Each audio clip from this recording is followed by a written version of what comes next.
What's up, dude? You wanna go party? No, I have to study. I have a test. Come on, man. No, I have to do this.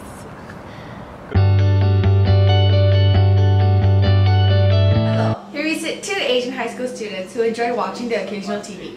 Whether it is a means of procrastinating our homework or an addictive element that retards our sleep, sitcoms revolve our lives in many different ways. Today, we will focus specifically on US sitcoms as a form of media that stereotypes Asians in ways that is quite insulting. I'm sorry, someone call Ripley's. There is a small mouse speaking. Do you watch Bridget Jones again?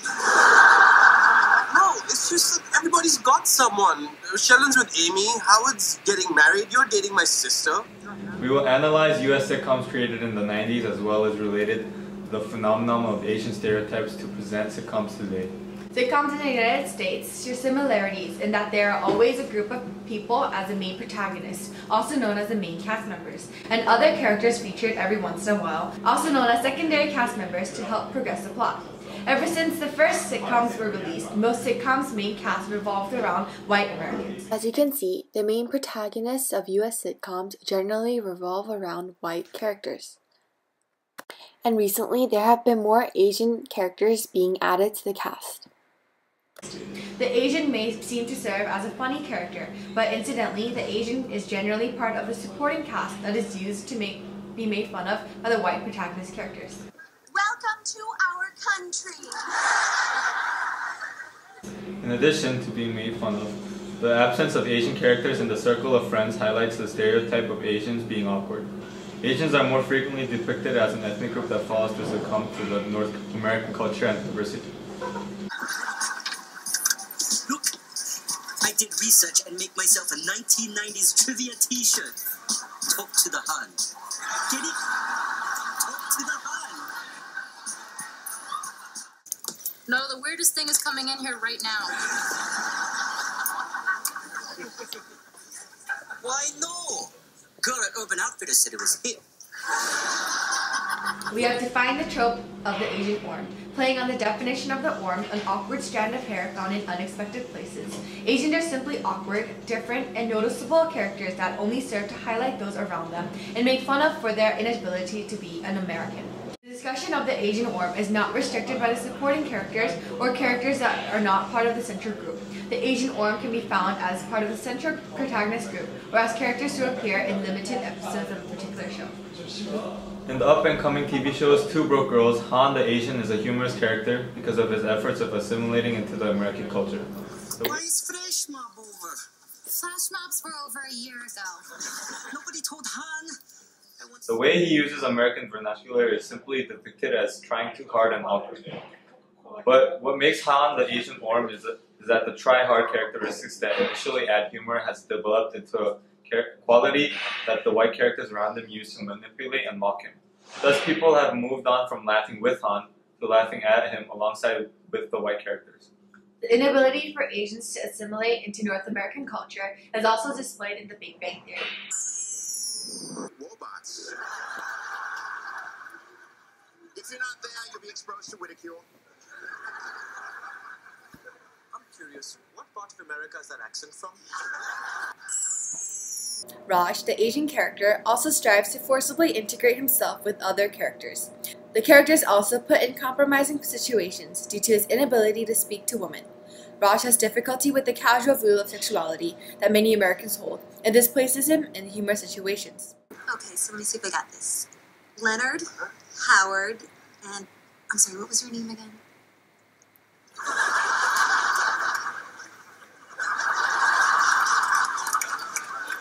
This sexist attitude can be subcategorized under the trope of the Asian orm as the sexless Asians. Asians are stereotyped to be raised in an overly conservative environment. However, this does not mean that Asians are incapable of sex, as some sitcoms might portray them to be. White protagonist characters are more widely seen dating other white characters as opposed to Asians. Asians immediately come off as sexless and unappealing to the white population. In the popular TV show Friends, Joey, the player of the group, never dates or hits on an Asian character, but does so to white characters that appear in the show. How you doing? How you doing? How you doing? Sorry. Hey. How you doing? How you doing? Hey, how you doing? Another subcategory of the Asian orm is their physical attributes. Often referred to as short, unathletic, and broken in speech, Asians become socially awkward characters because they represent qualities that are unfamiliar to the North American tradition of viewing people. This subcategory of the Asian orm is one that we will call the Asian alien. To clarify, an Asian alien is someone who is too Asian or too conservative to become part of the American culture. Asian aliens are depicted much like Han Lee from Two Broke Girls. He or she is short and has more facial fat than the average American, with high cheekbones and sculpted jaws. What highlights Asian aliens in American culture is their very distinguishable Asian accent, which is also stereotyped in sitcoms. Unlike British accents that are loved when they make an appearance on US sitcoms, the Asian accent is ridiculed because of unfamiliarity and cadence. Just give it to me. What are you doing? Don't worry, you'll thank me. Hello, Lalita. Rajgut. Yes, it is good to talk to you too. So? In many ways, the Asian orm is a broader concept of the Asian alien and the sexless Asians. They both represent ways that Asians are separated from the North American traditions, try too hard to assimilate with the Americans, and fail to do so, highlighting the Americans around them, portraying themselves as a mere decoy for the white characters to shine. Another way Asians are epitomized is the way that they are presented as smart, nerdy, and more pertinently, overachieving.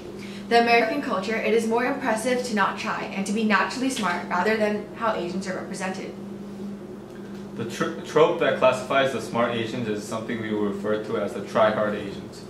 The try-hard Asians are both part of the main protagonist group or recurring characters. They tend not to have other characterization other than the fact that they are studying all the time, and the pressure to do well is a major driving force of their lives. Their personality is rarely associated with other qualities, and viewers simply could not care less about the dilemmas that characters run into.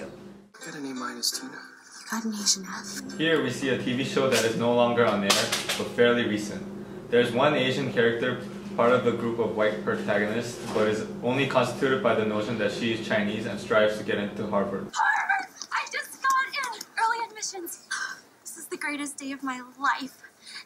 Everything that happens to her seems to revolve around her life's goal of getting into Harvard. It's bad enough that she had to break up with her boyfriend because she needed to focus on her studies, but she is never involved in the bigger problems of the plot that take place in extravagant parties. She is the character that sits in a room and studies all night.